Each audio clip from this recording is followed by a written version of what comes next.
Hello everyone and welcome back to the channel. So guys, we are back with another session for your UPSC CSAT comprehension practice, and in this series now we are doing previous year passages from the year 2013. So this is the third part from the same lecture series. So guys, before we begin the session, don't forget to like the session and don't forget to share it. And if you're new here, please do subscribe to our channel and you'll find very useful videos on this platform. So before we begin, guys, if you are a beginner, if you are starting out to prepare for your CSAT preparation, and if you're looking for some good strategies, some good sources, this is the best thing for you. This is a free ebook for you. This will provide you everything that you need, ranging from strategy to syllabus to sources and everything you need to prepare for this exam. So go download this book. The link has been given in the description of the video, and you will definitely benefit from this course book, this guidebook, and this is going to stay with you forever. I promise you that. So let's move further, guys.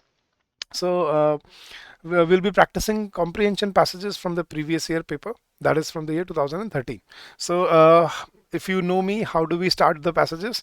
We always look at the questions first. What is the demand of the question? So what is the most logical, rational and crucial message that is implied in the above passage? So we have to find what is the message that is conveyed in the passage. So let's read the passage first.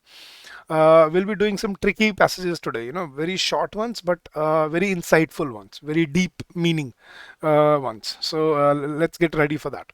So the passage is: India has suffered from persistent high inflation. कि India लगातार जो बढ़ती inflation है, high inflation से उससे जूझता रहा है. Increase in administered prices के जो कीमतें हैं उनमें बढ़ोतरी देखना. Increase in demand and supply imbalances, demand और सप्लाई के इम्बैलेंसेस होना. And imported inflation, right? Basically where when we import things, so that obviously rises the price of the commodities locally produced. So increase in administered prices, demand and supply imbalances, and imported inflation aggravated by rupee depreciation and speculation. एक तो रुपी की घटती कीमत और जो market में जो बातें फैल रही हैं उसके स्पेकुलेशंस की वजह से have combined to keep high inflation going. इन सब कारणों की वजह से हाई इन्फ्लेशन बढ़ता रहा है. if there is an element common to all of them, और इन सब एलिमेंट्स में अगर कोई चीज़ कॉमन है तो it is that many of them are the outcomes of economic reforms.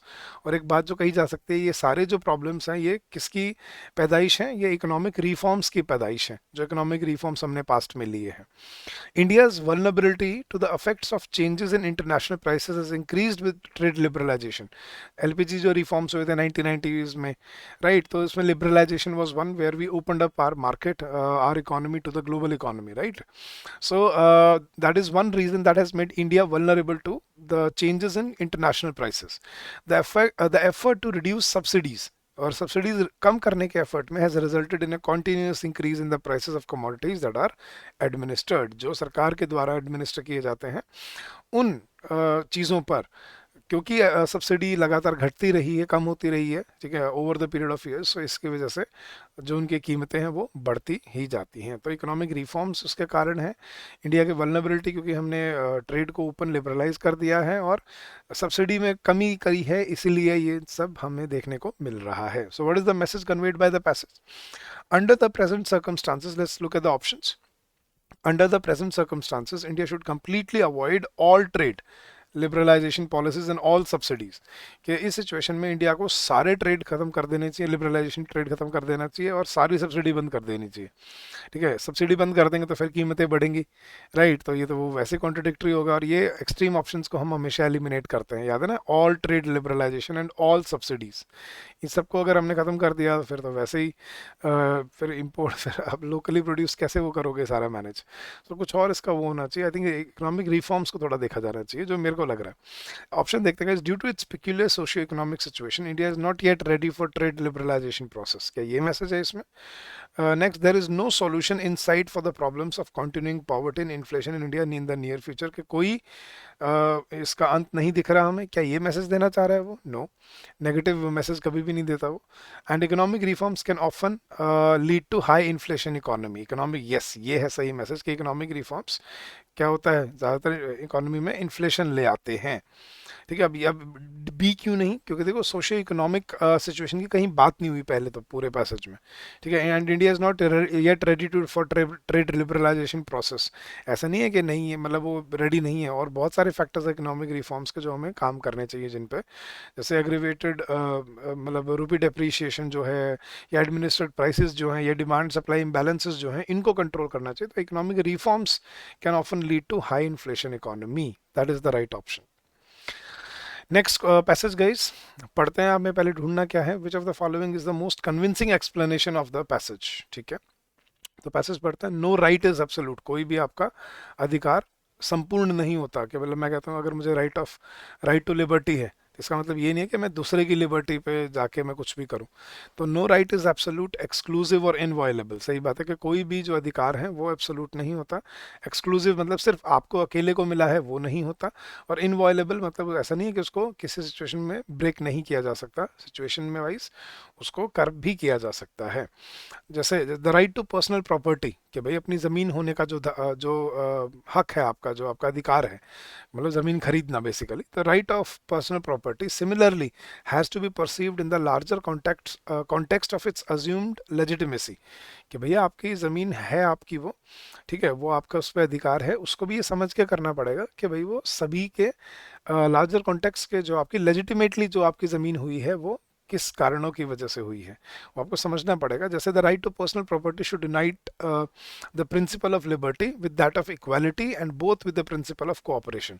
अब जैसे मैं बोलता हूँ कि यार मान लो मेरी ज़मीन, आप सरकार कई बार हाईवे बनाने के लिए आपकी ज़मीन को एक्वायर कर लेती है, या कोई और चीज़ के लिए एक्वायर करती है, तो इसका मतलब ये तो नहीं है कि वो नहीं कर सकती, कर तो सकती है वो, लेकिन आपका हक है, पूरा हक है। लेकिन अगर वो समाज की बेहतर इम्प्रूवमेंट के लिए, डेवलपमेंट के लिए अगर वो ये आपकी ज़मीन एक्वायर करते हैं, तो उसको अज्यूम करना चाहिए कि भाई वो ठीक बात है, वो सामाजिक प्रगति के लिए है, वो जो है वो काम सोसाइटी के लिए हो रहा है, सिर्फ अकेली मेरी ज़मीन नहीं जा रही, बहुत लोगों की ज़मीन जा रही है, लेकिन उससे बेनिफिट पता नहीं कितने हज़ारों लाखों का होगा।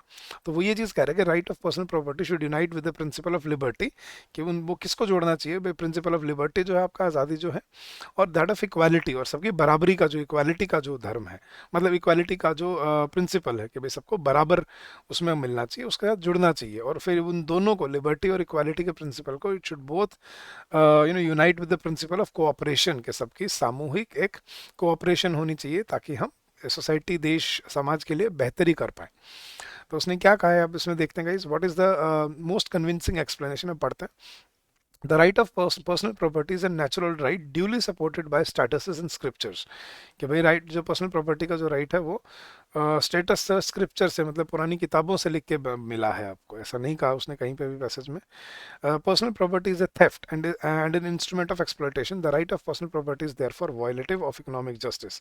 कि भाई चोरी है पर्सनल प्रॉपर्टी करना, नहीं, ये नहीं कह रहा वो कि भाई आपका अधिकार है, लेकिन वो सामूहिक बेनिफिट के लिए आपको छोड़ना भी पड़ सकता है, ये कह रहा है वो। आगे देखते हैं। The right of personal property is violable of distributive justice and negates the principle of cooperation. It does not negate the principle of cooperation, it has to support the principle of cooperation. आगे एक बार पढ़ते हैं। The comprehensive idea of economic justice demands that the right of each person to acquisition of property has to be reconciled with that of others. ये comprehensive idea क्या है कि economic justice कब मिलेगा, कि सभी का जो जमीन होने का अधिकार है वो बाकियों के साथ भी जोड़ा जाए, मतलब बाकियों की इक्वालिटी के साथ होना चाहिए। तो ये इसका सही एक्सप्लेनेशन ये है इसका। देखो ये इसको, ये मैं पहला पार्ट मान भी लेता हूँ कि it is violative of distributive justice, ठीक है, but it does not negate the principle of cooperation, ऐसा कुछ नहीं है। ठीक है, तो यहाँ पे सही उसने जो कन्विंसिंग एक्सप्लेनेशन वो क्या है कि कॉम्प्रिहेंसिव जो कंप्लीट आइडिया है ना इकोनॉमिक जस्टिस का, भाई सबके पास सही रूप में पैसे, धन होने चाहिए। कोई ये नहीं कि एक बहुत बहुत अमीर है और एक बहुत बहुत गरीब है। तो इक्वालिटी होने के लिए, मतलब ज़मीन का प्रॉपर, मतलब राइट टू प्रॉपर्टी, सभी का अधिकार है बराबर होना उस पर। तो और उसके लिए कोऑपरेशन की भी ज़रूरत होती है, और वो करनी पड़ भी सकती है। तो that is the right explanation. Option D is the correct answer. आगे बढ़ते हैं गाइस, थर्ड पैसेज देखते हैं। अब हमें क्या ढूंढना है, which of the following is the most rational and critical inference that can be made from. तो इन्फ्रेंस हमें ढूंढना है, some logical some logical what do you call inference, some logical information that can be inferred from the passage. So अब पढ़ते हैं guys एक बार passage.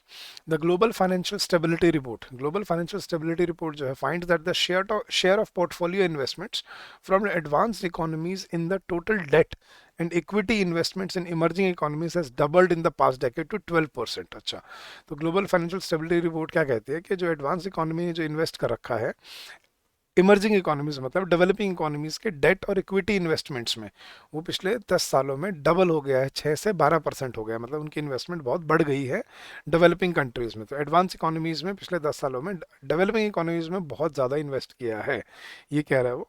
The phenomenon has implications for Indian policy makers as foreign portfolio investments in the debt and equity markets have been on the rise. और Indian policy makers के लिए भी ये एक चिंता का विषय है या एक सोचने की बात है कि फॉरेन पोर्टफोलियो इन्वेस्टमेंट इंडिया की डेट और इक्विटी में, ठीक है, बहुत बढ़ चुका है पिछले कुछ वक्त में। The phenomenon is also flagged as a threat that could compromise global financial stability in chain reaction. और इसको, इस फिनोमिनन को, मतलब जो एडवांस इकोनॉमी डेवलपिंग इकोनॉमीज में इन्वेस्ट कर रहे हैं, इस फिनोमिनन को एक खतरा भी माना जा रहा है to compromise global financial stability in chain reaction. कि अगर एक जगह गड़बड़ होगी, मान लो अगर एडवांस इकोनॉमी में किसी में गड़बड़ होगी तो वो डेवलपिंग इकोनॉमीज में अफेक्ट डालेगा, और फिर डेवलपिंग इकोनॉमीज में अफेक्ट होगा तो फिर वो डेवलप्ड इकोनॉमीज में अफेक्ट होगा तो उसका अफेक्ट जो है वो डेवलपिंग इकोनॉमीज में भी दिखेगा, तो वो विशेष सर्कल, एक चेन रिएक्शन बन जाता है, राइट। तो इससे ये हो सकता है, ये कह रहा है वो, कि इससे खतरा है कि ग्लोबल फाइनेंशियल स्टेबिलिटी को खतरा है, किससे, it can spiral down in a chain reaction in the event of United States Federal Reserve's imminent reversal of its quantitative easing policy। कि अगर यूनाइटेड स्टेट्स फेडरल रिजर्व जो है वो अपनी क्वांटिटेटिव ईजिंग पॉलिसी अगर वो बदल देता है, कि भैया अगर वहाँ पे आपको ज़्यादा बेनिफिट नहीं मिल रहा, मतलब डेवलपिंग इकोनॉमीज में मिल रहा है, लेकिन अगर यूएस ने अपनी इकोनॉमी में अगर वो बेनिफिट दे दिया तो फिर इंडिया में भूचाल आ जाएगा, क्योंकि यहाँ से सारा पैसा निकल कर वापस चला जाएगा। तो ये बात सोचने वाली है। तो what is the influence that should be taken from the passage. Foreign portfolio investments are not good for emerging economies. वो अच्छे नहीं है, ऐसा नहीं कह रहा वो अच्छे नहीं है, पैसा तो हर डेवलपिंग इकोनॉमी को चाहिए, लेकिन उसके लिए कुछ सेफ्टी सिक्योरिटी की बात होनी चाहिए। आगे ऑप्शन देखते हैं। Advanced economies undermine the global financial stability. के एडवांस इकोनॉमीज हैं वो ग्लोबल फाइनेंशियल स्टेबिलिटी को ध्यान में नहीं रख रही, उसको इतनी इंपॉर्टेंस नहीं दे रही। यस, हो सकता है। आगे बढ़ते हैं। India should desist from accepting foreign portfolio investments in the future. के आगे हमें और नहीं लेने चाहिए। ये देखो अजम्पशन है, ये अजम्पशन हम नहीं, हमें इन्फ्लुएंस ढूंढना है। And fourth, emerging economies are at a risk of shock from advanced economy. So what is the influence. देखो ए नहीं हो सकता क्योंकि वो गलत बोल रहा है, ये नहीं है कि वो अच्छा नहीं है, वो कह रहे हैं उससे शॉक लग सकता है, तो हमें उसमें केयरफुल रहना होगा। तो बी या डी ऑप्शन थे। Advance economies undermine global financial stability, कि उनको उसकी परवाह नहीं है एडवांस इकोनॉमीज को, या emerging economies are at a risk of shock. ये सही बात है कि ये क्लियरली मेंशन्ड भी है कि इमर्जिंग इकोनॉमीज को शॉक लग सकता है एडवांस इकोनॉमीज से, अगर उन्होंने इसी तरह से इन्वेस्टमेंट अगर वो बढ़ाते रहे, और अगर कुछ कल को खतरा हुआ तो वो बहुत प्रॉब्लमेटिक हो जाएगा। एडवांस इकोनॉमीज अंडरमाइन, वो उसको ज़्यादा इंपॉर्टेंस नहीं दे रहे, ऐसा नहीं है इंपॉर्टेंस नहीं दे रहे, देखो सोच समझ के उन्होंने पैसा लगाया है। लेकिन वो तो कह रहे हैं अगर एक सिचुएशन हुई कि अगर यूएस रिजर्व, फेडरल रिजर्व ने अगर अपना क्वांटिटेटिव ईजिंग पॉलिसी को रिवर्स कर दिया तो खतरा बन सकता है, तो हमारे पास एक शॉक की गुंजाइश है, शॉक के एक चांसेस है, ये कह रहा है वो। That is the right inference. तो हमें इन्फ्रेंस जो है, जो फैक्चुअल इन्फॉर्मेशन गिवन है पैसेज में से, वो ढूंढनी होती है, दैट इज कॉल्ड इन्फ्रेंस। तो गाइस आई होप आप सबको ये सेशंस अच्छे लगे होंगे और आपको इनसे बेनिफिट भी मिल रहा होगा कि कैसे अपनी अप्रोच को आप बेहतर बनाना है आपने डे बाय डे। तो अगर आपको ये सेशंस अच्छा लग रहा है guys, you can also join us in our comprehensive course. Now in this course for CSAT preparation, we are providing you concept classes for all the subjects: quants, reasoning, English, and decision making, right? Along with the concept classes you also get downloadable PDFs। फिर उसके साथ practice के लिए quizzes हैं, sectional test हैं, और फिर full length test है। मतलब इतने टेस्ट हैं कि आप का मतलब आपकी प्रैक्टिस खत्म हो जाएगी लेकिन टेस्ट खत्म नहीं होंगे। Then there are weekly live doubt sessions, हर हफ्ते जो हम लाइव डाउट सेशन लेते हैं स्टूडेंट्स के साथ, ताकि कोई क्वेरी हो तो वो आज ही अभी मतलब जल्द ऑन टाइम में रिजॉल्व हो। और फिर हम क्लास एग्जाम से पहले आपके लिए लाइव रिविजन क्लासेस भी लेके आएंगे। And you know the faculty members, Vishnu Dutt sir for quants, you know me Narveer for English, and मेघना ma'am for reasoning. So go check out the link that has been given in the description of the video. आपको course का पूरा offerings मिलेगा और वहाँ पे जाकर feedback भी ज़रूर पढ़िए, जो ऑनगोइंग ऑनगोइंग स्टूडेंट्स जो फीडबैक लिख रहे हैं जो हमारे कोर्स के बारे में, उससे आपको और ज़्यादा विश्वास मिलेगा कि हमने कैसा क्वालिटी कंटेंट आपको यहाँ पर दिया है. So I hope this will benefit you and this will help you in the long run. So thank you so much for your precious time, guys. I'll see you again next week.